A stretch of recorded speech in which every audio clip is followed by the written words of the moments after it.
मिलावटी ये मिले लोग नहीं रोक पाएंगे। ये कभी भी किसी भी कीमत पर आपका सौदा कर जाएंगे।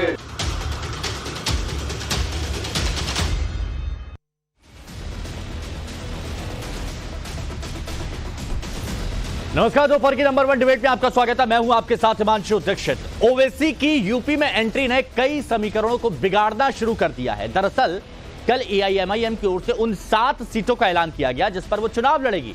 अब ये सीटें कौन सी है? ये सीटें हैं फिरोजाबाद, बदायूं, मुरादाबाद, संभल, अमरोहा, मेरठ और आजमगढ़। अब देखिए, जानकारी तो ये भी है कि पहले एआईएमआईएम और सपा की बातचीत चल रही थी, सीटों को लेकर कोई ठोस नतीजा निकला नहीं, तो एआईएमआईएम ने ऐलान कर दिया कि वो किन किन सीटों पर चुनाव लड़ेगी। आज इसी मुद्दे पर हम बात करेंगे कि यूपी में ओवैसी की चुनावी एंट्री ने क्या समाजवादी पार्टी के 2024 के चुनावी प्लान चौपट कर दिया है, और अगर असदुद्दीन ओवैसी 7 सीटों पर चुनाव लड़ते हैं तो उसका इंडी गठबंधन पर क्या असर पड़ेगा, उसका अखिलेश यादव पर क्या असर पड़ेगा, उसका कांग्रेस पर क्या असर पड़ेगा, बीएसपी पर क्या असर पड़ेगा। ये सारे सवाल आज खड़े हो रहे हैं। क्या अखिलेश राहुल को मुस्लिम वोट मिलेगा? और सिर्फ 7 क्यों, 80 सीटों की बात की जा रही है। 7 क्यों, 80 सीटों पर अगर चुनाव लड़ते तो क्या बिगड़ जाता? ये समाजवादी पार्टी ने भी सवाल यहां पर खड़े किया। हालांकि समाजवादी पार्टी कह रही है कि ओवैसी साहब अगर पूरे टाइम रहते, लोगों की समस्याओं को सुनते तो शायद उनकी पार्टी को भी फायदा मिलता, लेकिन चुनावी वक्त पर आते हैं और चुनावी वक्त पर चुनाव लड़ते हैं तो इससे किसी भी तरह का कोई फर्क नहीं पड़ने वाला है। हालांकि बहुत कुछ बदल सकता है राजनीति में। इस एंट्री ने क्या कुछ अलग समीकरण पैदा कर दिए हैं, एक रिपोर्ट आपके सामने।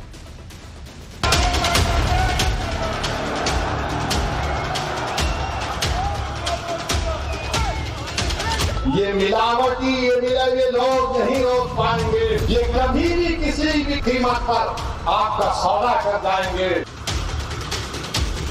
राज्यसभा चुनाव में अभी अभी झटके को अखिलेश ठीक से झेल भी नहीं पाए थे कि नया सियासी खटका खड़ा हो गया। समाजवादी पार्टी के एमवाई समीकरण के जिस मुस्लिम वोट को अखिलेश नए सिरे से सहेजने की जुगत लगा रहे थे, राहुल गांधी से हाथ मिलाकर नए सियासी सपने सजा रहे थे, हैदराबाद से उठी आवाज ने उसके चकनाचूर होने का अंदेशा खड़ा कर दिया। एआईएमआईएम के मुखिया ओवैसी ने यूपी की 7 मुस्लिम बहुलित सीटों से 24 का चुनाव लड़ने का खुला ऐलान कर दिया है। चैलेंज भी इस अंदाज में दिया कि अखिलेश और उनके समर्थक दिल मिला जाएं। ओवैसी ने मिलावटी और मिले हुए लोग शब्दों का इस्तेमाल कर यूपी की मुस्लिम आबादी को सीधा संदेश दिया कि मोदी मैजिक से टकराना इनके बस की बात नहीं, ये तो अपनी पार्टी तक नहीं संभाल पा रहे। मजलिस-ए-इत्तेहादुल मुस्लिमीन फिरोजाबाद, बदायूं, संभल, मुरादाबाद, अमरोहा, मेरठ और आजमगढ़, हम अपने कैंडिडेट 2024 लोकसभा में इतनी सीटों को उतारने पर विचार कर रहे हैं। ओवैसी ने यूपी की जिन 7 सीटों पर चुनावी ताल ठोकी है, उसमें मुलायम कुनबे की सीटें सीधे निशाने पर है। अखिलेश की मौजूदा संसदीय सीट आजमगढ़, छोटे चाचा शिवपाल की तय सीट बदायूं, चाचा राम गोपाल यादव के बेटे की फिरोजाबाद सीट के अलावा संभल, मुरादाबाद, अमरोहा, मेरठ सीट शामिल है। इन सीटों पर ओवैसी के उम्मीदवारों के उतरने की खबर ने समाजवादी पार्टी का तनाव बढ़ा दिया है। अखिलेश भी पलटवार में फिलहाल यही कह रहे हैं कि यूपी चुनाव में ओवैसी की एंट्री में समाजवादी खेमे का कुछ नहीं बिगड़ने वाला। अखिलेश ने कह दिया कि ओवैसी समाजवादी पार्टी का कुछ नहीं बिगाड़ पाएंगे, लेकिन टीम अखिलेश का ताजा ट्वीट बता रहा है कि समाजवादी खेमे में अंदर खाने कितनी बेचैनी है। टीम अखिलेश ने ट्वीट कर कहा कि ओवैसी आजम खान के खिलाफ उम्मीदवार खड़ा करने की फिराक में है। इस ट्वीट ने साफ कर दिया है कि समाजवादी पार्टी मुस्लिम वोटों के डैमेज कंट्रोल को रोकने के लिए ओवैसी वर्सेस आजम खान वाला ट्विस्ट उछाल रही है। सवाल यह है कि यूपी का मतदाता इस दावे पर कितना और किस हद तक यकीन करेगा। अखिलेश यादव ने जो करा था गठबंधन, इंडिया गठबंधन, उसमें ना तो कोई मैनिफेस्टो था, ना उनका सीट शेयरिंग था। वो तो गठबंधन से ठगबंधन बन गया वो तो एक तरीके से। तो इसमें जो है वही सामने अल्टीमेटम दिया है, इसलिए मुसलमान जो है वो वही सबको लड़ाना पसंद करेंगे। और इस बार आप देखिएगा पूरा साफ होगा अगर एमआईएम के साथ इन्होंने गठबंधन नहीं किया। यूपी के मुस्लिम मतदाता जो कह रहे हैं अगर वो हो गया तो समाजवादी पार्टी के मुस्लिम वोटों को 2 तरफा झटका लगना तय है। सोशल मीडिया पर तो अभी से ट्वीट वायरल होने लगे हैं जिसमें दावा किया जा रहा है कि मुस्लिम वोट बैंक से समाजवादी खूंटा उखड़ चुका है। समाजवादी पार्टी को इस बार जो कुछ मुस्लिम वोट मिलेंगे वो उनके लिए आखिरी मुस्लिम वोट होंगे। ब्यूरो रिपोर्ट, टाइम्स नाउ, नव भारत। तो देखिए, रिपोर्ट आपने समझ ली होगी। अब इसका इंपैक्ट क्या पड़ेगा इस पर हम बात करेंगे। जो मेहमान हमारे साथ जुड़े हैं उनसे आपको मिलवा देते हैं। आदिल हसन साहब AIMIM के प्रवक्ता हैं, कपीश श्रीवास्तव जी हमारे साथ समाजवादी पार्टी के प्रवक्ता हैं, लोकेश जिंदल जी कांग्रेस की तरफ से, SN सिंह हमारे साथ में प्रवक्ता BJP के हैं और सौरभ दुबे जी राजनीतिक विश्लेषक हमारे साथ में जुड़े हुए हैं। देखिए, सभी मेहमान हमारे साथ जुड़े हुए हैं सब। तो कपीश श्रीवास्तव जी, शुरुआत में आपसे करूंगा क्योंकि सब लोग ये कह रहे हैं कि समाजवादी पार्टी पर इसका असर होगा और बहुत से लोग उत्तर प्रदेश के समाजवादी पार्टी के भी समर्थक हैं और कांग्रेस के भी हैं, आपके अलायंस के भी समर्थक हैं, वो भी ये जानना चाह रहे हैं। क्या आपको लगता है ओवैसी साहब की चुनावी एंट्री से किसी भी तरह से अखिलेश यादव जी का जो चुनावी प्लान है वो बिगड़ सकता है? देखिए, इसमें कहीं दो राय नहीं कि ओवैसी साहब भारतीय जनता पार्टी का मदद करने के लिए ऐसे काम करते रहे। उन्होंने ये बिहार में भी किया था और आपको याद होगा कि साक्षी जी हमारा जो भारतीय जनता पार्टी के सांसद है, उन्होंने इस बात को खुलेआम स्वीकार भी किया था कि वो भारतीय जनता पार्टी का सहयोग करते हैं। और ये कोई समाजवादी पार्टी आरोप नहीं लगा रही है, ये तो हम वो बात कह रहे हैं कि जो जनता के पब्लिक डोमेन में इन लोगों की बातें सामने हैं। अब मैं दूसरी बात कह रहा हूं कि समाजवादी पार्टी को उत्तर प्रदेश की धरती पे कोई फर्क नहीं पड़ता है। क्यों? कि ओवैसी साहब जो है वो बरसाती मेढक हैं। जब बरसात होती है तो मेढक की तरह टर्र टर्र करते चले आते हैं। हाँ। अरे आप तेलंगाना में तो कुछ कर नहीं पा रहे हो, आप उत्तर प्रदेश में क्या करो? प्रश्न ये बड़ा है। जहां 0.2% आपके दो विधानसभा इलेक्शन आपने लड़ लिए, 17 और 22। हाँ जी। आप 10,000 5,000 वोट नहीं आप पा रहे हो, तो आप समाजवादी पार्टी की कौन सी चीजें आप उदाहरण दोगे? हाँ, इसमें कोई दो नहीं। आपकी मंशा पूरी है कि आप भारतीय जनता पार्टी को सपोर्ट करें। हाँ। समाजवादी पार्टी वेलकम करती है आपका हाँ। प्रदेश में। हाँ। क्योंकि एक लोकतंत्र की धरा में हम लोग किसी को ये नहीं कह सकते कि आप मत लड़ो चुनाव। हाँ। आप पूरी ताकत से लड़ो, आप भाजपा की पूरी मदद करो, लेकिन इस देश की जनता, इस प्रदेश की जनता को या अक़लियत को आप क्या समझ रखे हैं? हाँ। कि उन्हें नहीं समझ में आता है कि आप कौन हो, आप क्या करने आ रहे हो। आप इस लोकतंत्र के अंदर जो भारतीय जनता पार्टी की सरकार तानाशाह पूर्वक इस देश को चला रही है, जिससे संवैधानिक संस्थाओं की चूल्हे उखड़ गई हैं, आप उनकी मदद करना चाहते हो, करो। अच्छा, वो तो आपने महाराष्ट्र में भी करने की कोशिश की और बिहार में तो सामने था, बिहार में तो माना उन्होंने। SN सिंह साहब मुस्कुरा रहे हैं, लेकिन आदिल हसन साहब बहुत देर से कुछ कहना चाह रहे हैं। तो कपीश जी, मैं थोड़ा सा आदिल हसन साहब से भी बात कर लेता हूं। आदिल जी, एक बहुत पते की बात डिंपल यादव जी ने कही थी कि जब चुनाव होते हैं तभी AIMIM आती है। अगर बाकी के 5 साल अगर वो आए, लोगों की समस्या सुने, उनकी समाधान करे, तो हो सकता है कि आपका जनाधार भी बढ़े, आपका वोट बैंक भी बढ़े और ये जो बरसाती मेंढक वाला जो तमगा है शायद वो हट जाए, जैसा कि कपीश जी कह रहे हैं। आपको नहीं लगता ये सही है उनकी बात? अच्छा सुनिए, जो गुजराती कौवा लोग को बोलने दीजिए, उतना हम लोग को फर्क नहीं पड़ता है। गुजराती कौवा कुछ भी बोल सकते हैं। वो गुजरात में चुनाव लड़े, मध्य प्रदेश में चुनाव लड़े, वो उत्तर प्रदेश में लड़े, बिहार में लड़े, उनका जायज है। और MIM चुनाव लड़ रही है तो इनको बेचैनी है। मुसलमान को राज्यसभा ये देंगे नहीं, बेचैनी है। आजम खान के पास जाएंगे नहीं, इनको बेचैनी है। मुसलमानों के मुद्दे पर बोलेंगे नहीं, बेचैनी है। गुजराती कौवा से पूछिए, अखिलेश यादव से। गुजराती कौवा मध्य प्रदेश में कमलनाथ ने उसके बारे में क्या कहा था? गुजराती कौवा अखिलेश जी के बारे में क्या कहा था? पूछिए तो कमलनाथ ने। पूछिए दिल्ली में क्यों चुनाव लड़े थे? अब मुलायम सिंह ने पार्लियामेंट में किसके बारे में कहा था? मोदी जी, हम फिर से चाहते हैं आपको प्रधानमंत्री बनने के लिए। ये कौन है?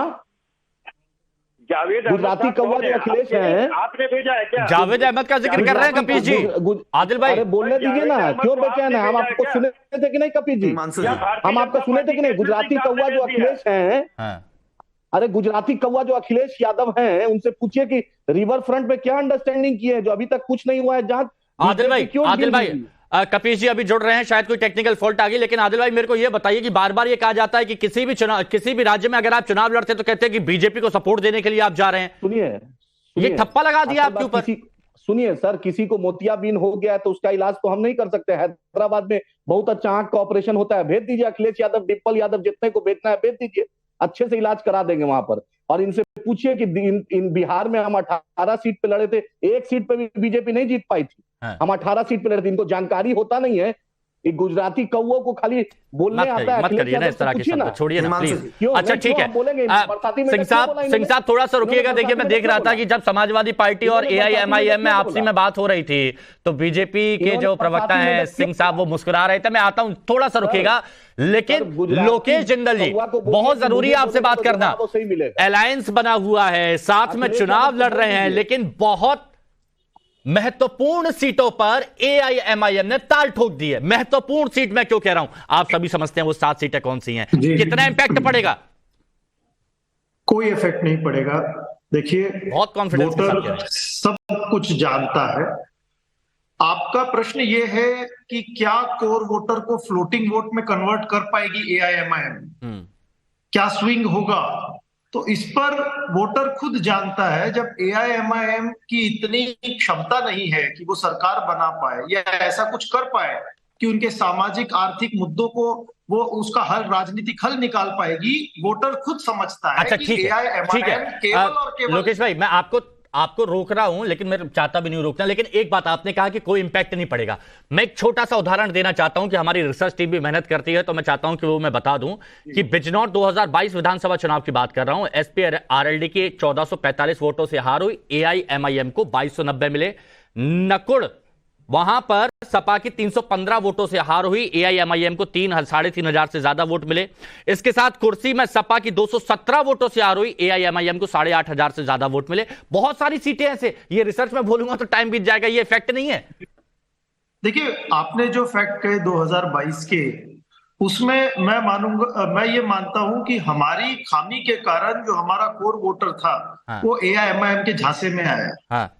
लेकिन वर्तमान में जो स्थिति है, जिस तरह की स्थिति का, राजनीतिक स्थिति का निर्माण हो चला है, परिस्थितियां ऐसी है कि सभी जो वोटर है वे बहुत सचेत है अपने वोट को लेकर। आप भी ये कहना चाहते हैं कि एक तरह से कि ये बीजेपी को सपोर्ट करने के लिए आए हैं? भविष्य तय करेगा। बीजेपी को सपोर्ट करने आए हैं ये? बिल्कुल ठीक है। हाँ आदिल भाई बताइए, ये आरोप बहुत लग रहे हैं। करनी जो है हिमांशु, सुनिए, राहुल गांधी, प्रियंका गांधी और गांधी पूरे टीम से पूछिए कि त्रिपुरा में, उड़ीसा में, तेलंगाना में और आंध्रा में और दिल्ली में 14, 15, 19, 20 हारे, तो क्यों कांग्रेस पार्टी चुनाव लड़ रही है? इनके सिंधिया चले गए, इनके RPN सिंह चले गए, इनके अशोक चौहान चले गए, इनकी पूरी कर्नाटका की कांग्रेस चली गई थी, मध्य प्रदेश चली गई थी, महाराष्ट्र चली गई, तो बी टीम किसके थे? राहुल गांधी, प्रियंका गांधी मुसलमानों के मुद्दे पर आज तक बोले हैं? पूछिए तो इनसे। जुनैद नसीर को जिंदा जला दिया गया राजस्थान में, इनका अशोक चौहान गया नहीं। छत्तीसगढ़ में रहीमुल और ईदुल को जिंदा मार दिया गया, इनका चीफ मिनिस्टर भूपेश बघेल गया नहीं। अभी जो 6 क्रॉस वोटिंग हिमाचल प्रदेश में हुआ, वो कौन कराया था? जीजा जी के कहने पर हो गया था क्या? चलिए जल्दी रिस्पांस दीजिए, फिर बीजेपी और राजनीतिक विश्लेषक हमारे साथ में, जल्दी से रिस्पांस दीजिए। आदिल भाई एक मिनट रुकिए। इतना बताएं कि आपने तेलंगाना में कितनी सीटों पर चुनाव लड़ा? हम 7 सीटों। तेलंगाना के विधानसभा में आपने कितनी सीटों पर चुनाव लड़ा? आप तेलंगाना में चुनाव लड़ते नहीं, जब बात राजस्थान की आ जाती है, उत्तर प्रदेश की आ जाती है, दूसरे राज्यों में आप चले जाते हो।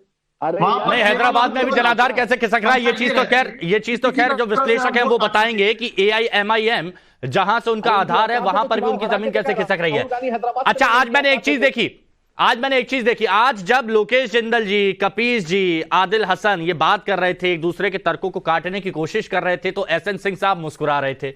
लेकिन सिंह साहब सभी कह रहे हैं कि बीजेपी की ही कोर टीम है, बीजेपी को ही सपोर्ट करने पहुंची है, और कपिल श्रीवास्तव जी की मुस्कान भी कुछ ऐसा कह रही है। बताइए, ऐसा है क्या? हिमांशु जी, हम तो यही कहेंगे कि 80 में 80 हमारा है, बाकी में बंटवारा है। हिमांशु जी, जब आप अल्पहित की बात करते हैं, बहुहित को भूल जाते हैं, तो निश्चित तौर पे ऐसा ही होता है।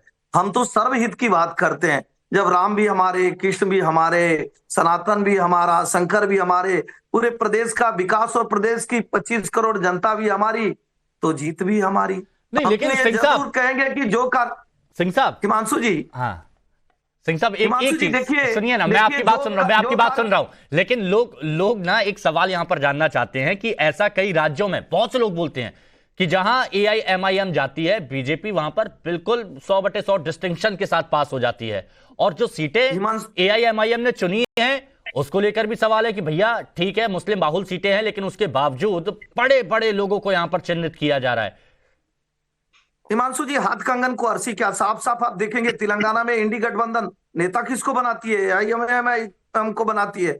दूसरा आप देखेंगे तुष्टिकरण का कार्य कौन कौन करते हैं, जो कांग्रेस भी करती है, समाजवादी भी पार्टी करती है, और मुझे लगता है कि जो अपने पार्टी के नाम के आगे मुस्लिमुद्दीन लगाते हैं वो भी एक ऐसा ही कार्य करते हैं। दोनों लोग सनातन को गाली देते हैं, दोनों लोग राम के विरोधी हैं, दोनों लोग जो है वो देश के विरोध की बात करते हैं, दोनों लोग जो धर्म की तुष्टिकरण का कार्य करते हैं, धर्मांतरण तो तुष्टिकरण चल पाएगा कि नहीं चल पाएगा? यहाँ राष्ट्रवाद का तुष्टिकरण होगा भी कि नहीं होगा? हाँ आदिल भाई, आप देखिए अब किसका तुष्टिकरण करेंगे भाई? समाजवादी पार्टी MIM का तुष्टिकरण। अच्छा, बैरिस्टर साहब के बारे में कुछ बोल रहे हैं सौरभ भाई, एक मिनट सौरभ भाई, बस एक मिनट। हाँ उत्तर देखिए हिमांशु जी, ऐसा तो नहीं है कि ये लोग, एक मिनट सिंह साहब, हाँ आदिल भाई। हिमांशु साहब, बैरिस्टर असदुद्दीन ओवैसी साहब ने पार्लियामेंट में कहा कि हम नाथूराम को नहीं मानते हैं, हम राम की इज्जत करते हैं। अगर ये नहीं सुने तो इनको वीडियो भेज दीजिए। मुसलमान, एक मुसलमान MP नहीं, मिनिस्टर नहीं, क्या बोलेंगे सिंह साहब? मुसलमान MP नहीं, मुसलमान मिनिस्टर नहीं, तो मुसलमानों की बात यहाँ पर करते हुए चुनावी मैदान में आ गए। अच्छा थोड़ा सा रुकिएगा प्लीज, थोड़ा सा रुकिएगा सौरभ जी। दुबे साहब आप कह रहे होंगे कि बहुत देर से आए, लेकिन पूरा वक्त मैं आपको दूंगा। दुबे साहब बताइए, आप दुबे जी बताइए कि कितनी मुश्किल अब फाइट होने वाली है, बेहद रोमांचक। देखिए उत्तर प्रदेश की जब भी बात आती है तो कहते हैं कि उत्तर प्रदेश जैसा चुनाव तो पूरे देश में कहीं पर नहीं होता। तो अब बताइए 24 का लोकसभा चुनाव क्या कुछ नया दिखाएगा? देखिए जो विपक्ष में खलबली अभी हमने देखी ना, 15 मिनट तक आपस में उलझ रहे थे, ये कारण उसका ये है कि मोदी जी के जो सियासी कामों की गिनती है उसने विपक्ष का पूरा गुड़ा गणित भाग बिगाड़ दिया है। अच्छा, जिस प्रकार से ये गठबंधन की गठरी में जितने छेद हैं उतने ही इनके महत्वाकांक्षी मतभेद हैं। अब देखिए MY समीकरण की आप बात कर रहे हैं, उत्तर प्रदेश में सिर्फ MY समीकरण एक ही है, वो है मोदी और योगी। मोदी और योगी समीकरण के आगे जितने भी MY समीकरण है वो सभी ध्वस्त हो जाएंगे, और वो लगातार ध्वस्त होते आ भी रहे हैं।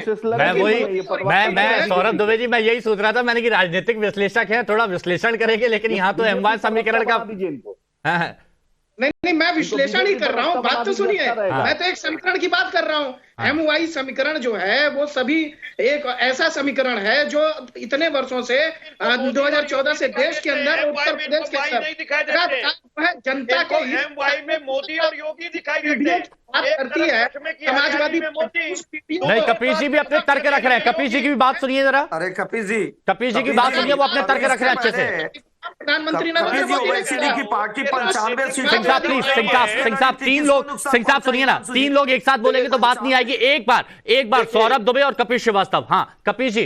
देखिए सौरभ दुबे जी जो है ये राजनीतिक विश्लेषक नहीं है, इनके नीचे भाजपा नेता लिखा, ये वास्तव में भाजपा के नेता हैं, हमारे मित्र हैं, मैं जानता हूँ। अच्छा मित्र हैं। दूसरी चीज मैं आपको कह दूं, नहीं हमारी कोई खेत मेड़ की लड़ाई नहीं, लेकिन जो सच्चाई है उसको स्वीकार करना चाहिए। और दूसरी बात हम ये कह रहे हैं कि सौरभ भाई दुबे जी एक minute please, Dubey ji please एक मिनट, दुबे जी सुनिए ना, 1 मिनट का टाइम दीजिए दुबे जी, 1 मिनट का टाइम दीजिए दुबे जी 1 मिनट का टाइम दीजिए। दुबे जी रुकिए, दुबे जी नहीं है, ये बात साबित कर। अरे पंडित जी महाराज सुन लीजिए, दुबे जी रुकिए, 1 मिनट का टाइम बस। हाँ श्रीवास्तव जी बताइए।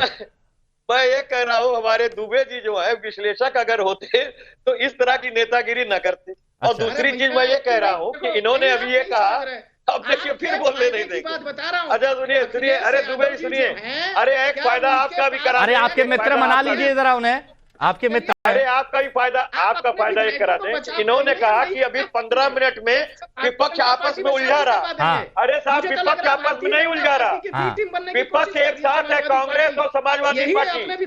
AIM को आप सत्ता पक्ष मानिए, वो विपक्ष नहीं है। इस बात को हमने पहले ही कहा कि AIM सत्ता पक्ष में है, वरना ये बताइए NSA इनके ऊपर लगा होता कि नहीं, कि एक बार आप 15 मिनट के लिए पुलिस हटा के देख लीजिए इस देश में से। इधर जो है बिल्कुल NSA नहीं लगता है। हाँ। उधर पूरा। अच्छा लेकिन एक पॉइंट एक मिनट एक बहुत कपिल जी क्या है कि अभी एक तकनीकी कारण की वजह से आप थोड़ी देर के लिए डिबेट से अलग चले गए थे, और उस वक्त एक पॉइंट यहां पर रखा गया, जैसे लोकेश जी ने कहा कि कोई असर नहीं पड़ेगा ओवैसी साहब के आने से, 7 सीटें क्या और भी सीटों पर आ जाए कोई दिक्कत नहीं है। लेकिन एक 2022 की कुछ सीटें जिनका जिक्र किया था, जिसमें बिजनौर है, जिसमें नकुड़ है, कुर्सी है, शाहगंज है, सुल्तानपुर है, और भी कई सीटें हैं, और ओराई भी है, मुरादाबाद भी है, कि सपा गठबंधन को जितने वोटों से हार हुई उससे ज्यादा AIMIM अपने पास ले गई। तो ये तो बड़ा फैक्टर है ना। नहीं, ये बड़ा फैक्टर इसलिए नहीं है, किसी से बड़ा फैक्टर इसलिए नहीं है। आदिल भाई यहाँ आ रहा हूँ। इस उत्तर प्रदेश की जनता इस समय जो इनको वोट थोड़ा बहुत मिला 0.2% में, उससे वो समझ गई कि नहीं, इनको देने से कोई मतलब नहीं है। ये तो समाजवादी पार्टी और विपक्ष को हराने के लिए और भारतीय जनता पार्टी को मजबूत करने का ठप्पा लगाया है 2022। लेकिन अगर छोटे छोटे थोड़े थोड़े वोट, देखिए बूंद बूंद से गड़ा भरता है, थोड़े थोड़े वोट अगर नोटा में भी चले जाते हैं, बाकी जगह भी चले जाते हैं, अगर आपको मिल जाए तो पासा बदल जाए, ऐसा भी तो हो सकता है ना। हिमांशु भाई, सबसे पहली चीज तो ये कि समाजवादी पार्टी ने उत्तर प्रदेश में 4 बार सत्ता बनाई और चारों बार सत्ता में बहुजन समाजवादी पार्टी हमारे विरुद्ध लड़ी। बावजूद उसके हम सत्ता में आए और पूरी तरीके से 5 साल सरकार चलाए। तो उत्तर प्रदेश की जनता बिलीव हम पर करती है। आपको मैं बार बार कह रहा हूँ कि हमारे चाहे कोई गुजराती कौवा मोदी जी को कह रहे हैं, मोदी जी को बदनाम कर रहे हैं, गुजरात को बदनाम कर रहे हैं, लेकिन बरसाती मेढक तो ये सत्य है, ये कह नहीं पा रहे कि साहब बहन जी के साथ क्या आपके साथ घटना घट गई थी? इनको ये सोचना चाहिए, बहन जी तो हमारे खिलाफ लड़ी, आप रह गए, 4 बार हमने सत्ता बनाई। मुझे बस ये बताइए आदिल भाई, कपीश जी ने एक पॉइंट उठाया कि पिछली बार आपको वोट देकर मतदाता ये समझा है कि वोटों की बर्बादी है, ये कपीश जी कह रहे हैं, तो इस बार ऐसा नहीं होगा। सुनिए, जब यूपीए 1 यूपीए 2 में जब हम थे, सिंह साहब पूछ रहा हूं, इसका जवाब मिल जाए फिर आपकी बात पे आ रहा हूं। हाँ आदिल भाई। हिमांशु भाई, यूपीए 1 यूपीए 2 में हम क्या थे? जब प्रणब मुखर्जी को राष्ट्रपति चुनाव में मदद किए थे तब क्या थे? जगन रोसैया की सरकार को बचाए थे तब क्या थे? जब पूछिए न्यूक्लियर डील में कौन खड़ा हुआ था, उस वक्त कौन था? बोलिए। मुसलमानों के मुद्दे पर अगर गुजराती कौवा अखिलेश यादव नहीं बोलेंगे तो हम तो बोलेंगे ना। मुसलमान तो राज्यसभा नहीं देंगे तो हम तो बोलेंगे। मुसलमानों के मुद्दे पर गुजराती कौवा अखिलेश यादव कुछ नहीं बोलते हैं तो हम तो बोलेंगे ना। एक भी तेलंगाना में मुस्लिम मिनिस्टर नहीं है तो नहीं कांग्रेस को बोले। ठीक है। अब लोकेश जी तोड़ क्या निकालेंगे? सिंह साहब 1 मिनट बस, तुरंत आ रहा हूं। लोकेश जी क्या तोड़ निकालेंगे? देखिए मुश्किल तो यहां पर होगी। आप चेहरे पर मुस्कुरा रहे होंगे लेकिन अंदर ही अंदर तनाव तो होगा ना लोकेश भाई। भारतीय जनता पार्टी, हिमांशु जी, जनता जानती है कि एक बहुत बड़ा कारण कि आज मुस्लिम नेता संसद में नहीं है, इसका कारण AIMIM है। जो भी कॉन्स्टिट्यूएंसी, अरे वो तो कहते हैं वो मुस्लिमों की ही बात करते हैं, आप बोल रहे हो कि उनकी वजह से मुसलमान आगे नहीं बढ़ रहे। किया जाता है, वोट काटे जाते हैं और वोट काटने के कारण उस उम्मीदवार को जीतने नहीं दिया जाता जो वहां पर जीत सकता। अच्छा, वैसे एक बात है, सबसे ज्यादा कॉन्फिडेंस देखिए लोकेश जी ने बताया कि वोट काटने के लिए आते हैं और AIMIM की वजह से ही जो मुस्लिम हैं वो आगे नहीं बढ़ पाते, संसद नहीं पहुंच पाते हैं, ये एक बड़ा आरोप। लेकिन आज मैं एक चीज देख रहा हूं कि जब कपीश जी, आदिल जी, लोकेश जी अपनी बात रख रहे हैं, सबसे ज्यादा SN सिंह साहब चेहरे पर संतुष्टि का भाव साफ नजर आ रहा है, क्योंकि उनको लग रहा है कि भाई अब तो कोई। हिमांशु जी आप देखिए कैसी कैसी बातें होती हैं। सभी लोग कहते हैं कि मैं एक विशेष धर्म को, खास धर्म को, अल्प धर्म को अपनाता हूं और उसके तुष्टीकरण का कार्य करता हूं, तभी आप लोकतंत्र को छोड़ देते हैं, संविधान को छोड़ देते हैं, देश की संपूर्णता को छोड़ देते हैं। और भारतीय जनता पार्टी वो सबका साथ सबके विकास के नारे को बुलंद करती है। हिमांशु जी, ऐसा तो नहीं है कि राज्यों में इन लोगों की सरकार नहीं, केंद्र में इनकी सरकार नहीं रही। इन लोगों ने बहुसंख्यक समाज, अल्पसंख्यक समाज, किसी के लिए कोई तो कार्य नहीं किया। अगर ऐसा कार्य किए होते तो आज सर्वधर्म, सभी धर्मों के लोग मोदी जी को क्यों अपनाते? नहीं, लेकिन ये ओवैसी साहब मिलावटी लोग कह रहे हैं। आदिल भाई, ये मिलावटी लोग है क्या? आदिल भाई, ये मिलावटी लोग, ये कैसे शब्दों का इस्तेमाल, ये मिलावटी लोग? सुनिए, इनसे पूछिए कि जब वायनाड में मुसलमानों ने जिताया था इटालियन पिज्जा खाने वाले को, जहां पर जनेऊ दिखाते थे अमेठी में, वहां हार गए थे। वायनाड में मुसलमानों ने जिताया था और राहुल गांधी मुसलमान के मुद्दे पे 181 सीट में सिर्फ 20 सीट जीत पाए थे, बीजेपी से 161 सीट हार गए थे। ये मुसलमानों ने जिताया था क्या? AIMIM ने जिताया था? क्या देख रही है? ये सभी बहन जी को क्यों नहीं लाते हैं? एक विशेष धर्म के लिए कार्य करेंगे, एक विशेष क्षेत्र के लिए कार्य करेंगे, हम छोटा कार्य करेंगे। मुझे लगता है कि इसी नाते हम जब वैसे ये बात